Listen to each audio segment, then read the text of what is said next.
There are three tests that we can do for the liftgate circuit. We can do a truck charge, which tests the voltage drop between the stinger cord and the alternator. We can do a trailer charge, which tests the trailer voltage drop from the stinger cord to the battery pack. And we can do a trailer motor charge, which tests the voltage drop between the battery pack and the liftgate motor itself.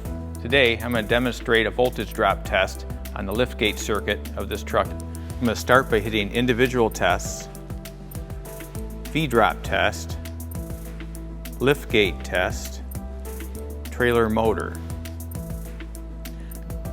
It's asking me to detach the positive cable from the motor. Okay, I'm going to connect the large leads to the terminal and ground.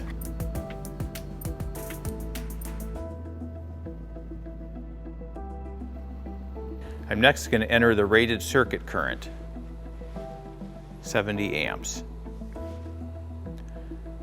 Okay, next I'm going to hold the liftgate switch in the up position to make the electrical connection during the test. I'm going to activate the liftgate solenoids by pressing and holding the switch in the up position while we run the test. Okay, this test has failed. It has excessive voltage drop. We have 0.580 volt on the positive circuit, 0.105 on the negative circuit, for a total V drop of 0.685. That's too high. 0.5 is the maximum allowed.